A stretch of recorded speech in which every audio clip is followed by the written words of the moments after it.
So the passage this morning is from the book of Matthew, chapter 5, verses 13 to 20. You are the salt of the earth. But if the salt loses its saltiness, how can it be made salty again? It is no longer good for anything, except to be thrown out and trampled underfoot. You are the light of the world. A city built on a hill cannot be hidden. No one, after lighting a lamp, puts it under the bushel basket, but on the lampstand, and it gives light to all in the house. In the same way, let your light shine before others, so that they may see your good works and give glory to your Father in heaven. Do not think that I have come to abolish the law or the prophets. I have come not to abolish, but to fulfill. For truly I tell you, until heaven and earth pass away, not one letter, not one stroke of a letter will pass from the law until all is accomplished. Therefore, anyone who sets aside one of the least of these commands and teaches others accordingly will be called least in the kingdom of heaven. But whoever practices and teaches these commands will be called great in the kingdom of heaven. For I tell you that unless your righteousness surpasses that of the Pharisees and the teachers of the law, you will certainly not enter the kingdom of heaven. The word of the Lord. Thanks be to God.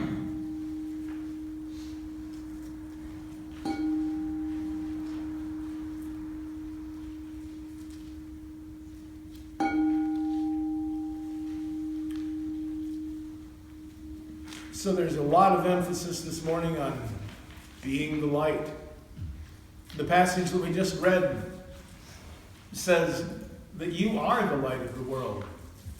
But do you believe that you're the light of the world? Do you feel like the light of the world? Take a look closely at yourself, at how you're, the way you think. What is it that's holding you back from being the light of the world? Let's take a look at a couple of other references to being this light. Thomas Merton, in Conjectures of a Guilty Bystander, wrote, let me read this to you. At the center of our being is a point of nothingness, which is untouched by sin and by illusion, a point of pure truth, a point or spark which belongs entirely to God. It is like a pure diamond blazing with the invisible light of heaven. It is in everybody, and if we could see it, we would see these billions of points of light coming together in the face and blaze of a sun that would make all the darkness and cruelty of life vanish completely. I have no program for this seeing. It is only given. But the gate of heaven is everywhere. A little further on in the same book, Mr. Merton wrote, in Louisville, at the corner of 4th and Walnut, in the center of the shopping district, I was suddenly overwhelmed with the realization that I loved all of these people, that they were mine and I theirs, that we could not be alien to one another, even though we were total strangers.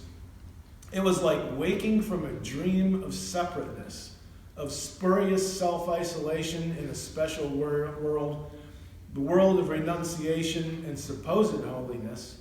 This sense of liberation from an illusory difference was such a relief and such a joy to me that I almost laughed out loud.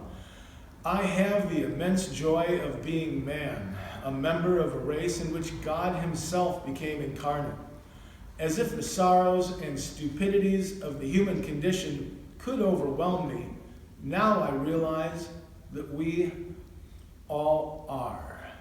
And if only everybody could realize this, but it cannot be explained. There is no way of telling people that they are all walking around shining like the sun. Ancient Chinese Zen master Zhui Feng would teach his disciples by telling them that the entirety of the universe is one bright pearl. The first lines in the Zen liturgy that's chanted in monasteries all across the planet says, "Know this deeply, you are the light."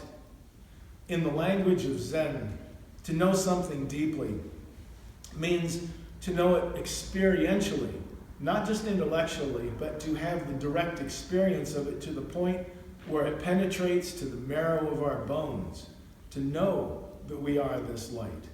And as Jeff was saying, we understand that everything is energy. Physics teaches us that everything is made out of light. Seems to be a theme.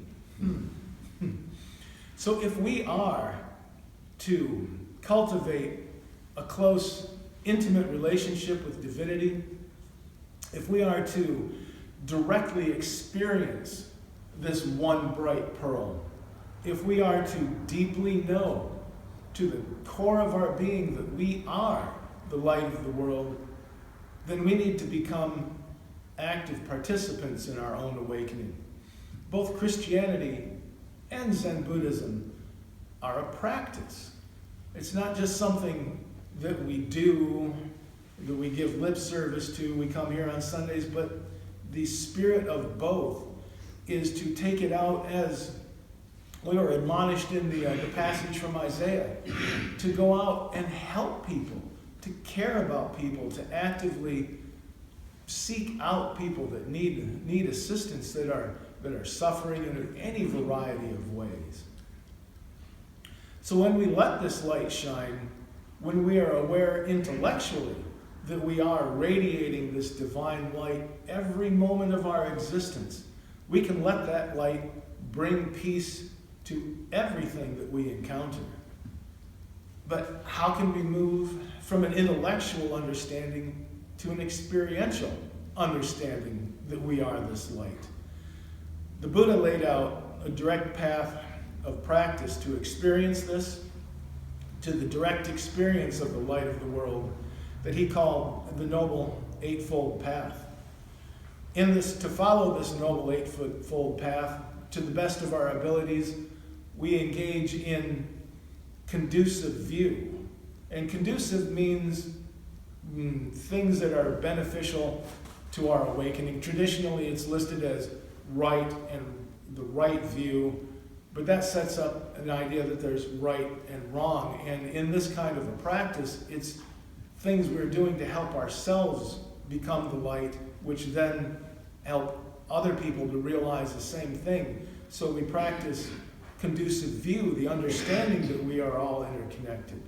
Conducive intention, that we act and treat each other and ourselves with that same intention to help and to wake up.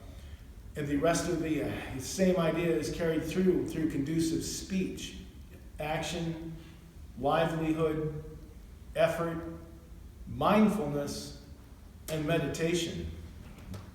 Merton said in one of the passages above that the gate of heaven is everywhere. Do you see it? Can you show it to me? A Zen teaching says that a hair's breadth separates heaven and earth. And what that means is just a subtle shift in our perception to go make that jump from I know that I am the light of the world to being, to the direct experience of that light of the world.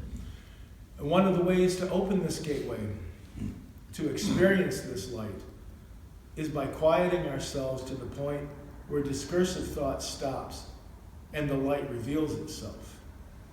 If we were to do this right now, every single one of us, without question, would be able to testify to the truth that we are indeed this light of the world. But before we have that experience of being the light, we can cultivate an intellectual understanding of it. And that understanding demands action, as was pointed out in Isaiah. The passage from Isaiah is that call to action. And in Buddhism, that action is carried out by bodhisattvas, people that take a vow to help all beings end the suffering, to end their misery, to bring them into this light. The light of the world dispels the darkness of the world. It gets in and illuminates even the darkest little corners, the corners where the hungry and the homeless hide, the corners where the oppressed and the vulnerable hide. We can't become something that we already are.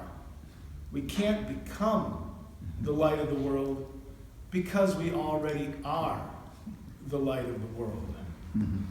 We can wake up and realize that we are the light and then act accordingly to spread that light. And let us take a few moments right now just to reflect on that. A few moments of silence to reflect on the fact that we are the light of the world. Zazen.